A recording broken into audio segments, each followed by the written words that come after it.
Welcome to PK cooking channel. இன்னைக்கு ஒரு jelly recipe தான் செஞ்சுருக்கேன். ரொம்ப டேஸ்டாக இருந்தது. கண்டிப்பாக குழந்தைங்க ரொம்ப விரும்பி சாப்பிடுவாங்க.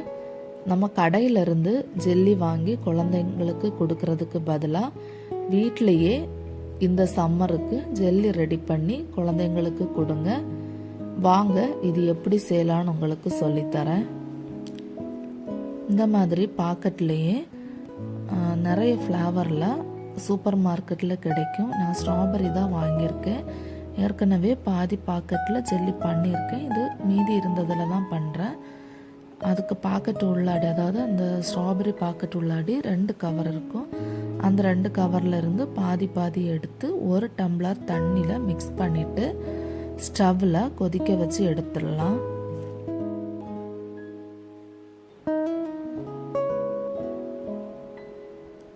இப்போ இதை ஸ்டவ்வில் கொதிக்க வச்சிடலாம். அதே மாதிரி தான் பைனாப்பிள் ஃப்ளேவர்லையும் பண்ணுறேன். எல்லோ கலரில் அதையும் ரெடி பண்ணி எடுத்துக்கலாம்.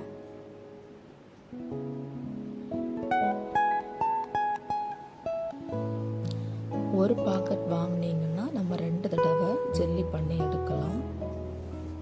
இப்போ இது ரெடி ஆயிடுச்சு. ஸ்டவ் ஆஃப் பண்ணிவிட்டு வேற பாத்திரத்துக்கு மாற்றிடலாம். இந்த மாதிரி பபிள்ஸ் இருக்கிறது எல்லாமே உடைச்சி விட்டுருங்க. இப்போ எல்லோவும் ரெடி ஆயிடுச்சு. எல்லோவையும் இன்னொரு பாத்திரத்தில் ஊற்றிடுறேன். அதில் இருக்கிற பபிள்ஸையும் உடைச்சி விட்டுருங்க. இப்போ ஒரு பாத்திரத்தில் 1 டம்ளர் தண்ணி வச்சுருக்கேன். அதில் 5 கிராம்ஸ் அகரகர் சேர்த்து 3 ஸ்பூன் சுகரும் ஆட் பண்ணி, க்ரீன் கலருக்காக, இப்போ க்ரீன் ஃபுட் கலர் இருந்தால் ஆட் பண்ணுங்க. நான் பிஸ்தா ஃப்ளேவர் தான் ஆட் பண்ணுறேன். ஒரு 5 ட்ராப்ஸ் ஊற்றிட்டு நல்லா கொதிக்க வச்சு அதையும் இறக்கி வச்சுருங்க. அதுவும் ஆறட்டும். இப்போ ஒரு பாத்திரத்தில் 1/4 லிட்டர் திக்கான பால் எடுத்து 1 டம்ளர் தண்ணி ஊற்றியிருக்கேன்.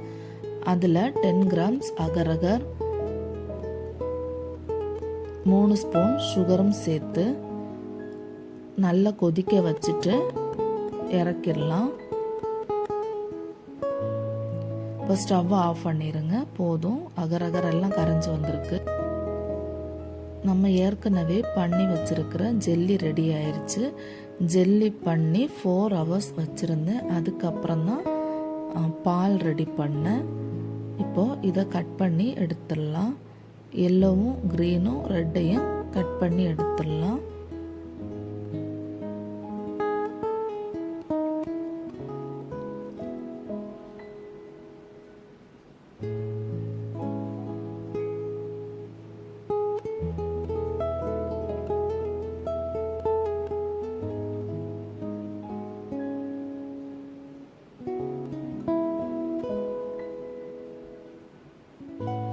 ஜெல்லி எல்லாமே அழகாக ரெடியாகி வந்திருக்கு.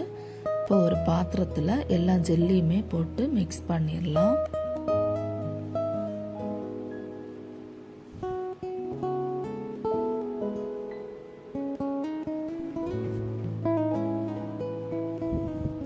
ஏற்கனவே நம்ம காய்ச்சி வச்சுருந்த பால் கொஞ்சம் ஆறுனதுக்கப்புறம் இதில் ஃபில்டர் பண்ணி ஊற்றிடுங்க.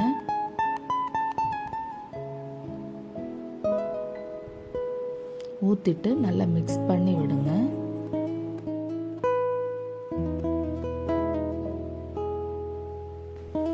இதை மிக்ஸ் பண்ணிவிட்டு 4 ஹவர்ஸ் வெளியில் மூடி வச்சுருங்க. ஃப்ரிட்ஜில் வைக்க வேண்டாம். இப்போ ஜெல்லி சூப்பராக ரெடியாகி வந்திருக்கு. இன்னொரு தட்டுக்கு மாற்றிடலாம். கண்டிப்பாக குழந்தைங்க விரும்பி சாப்பிடுவாங்க. இந்த வீடியோ உங்களுக்கு பிடிச்சிருந்ததுன்னா லைக் பண்ணுங்கள், ஷேர் பண்ணுங்கள், சப்ஸ்கிரைப் பண்ணுங்கள். அப்படியே பக்கத்தில் இருக்கிற பெல் ஐக்கானையும் கிளிக் பண்ணி விடுங்க. அப்போ தான் நாங்கள் போடுற வீடியோ உங்களுக்கு நோட்டிஃபிகேஷனாக உடனே வரும்.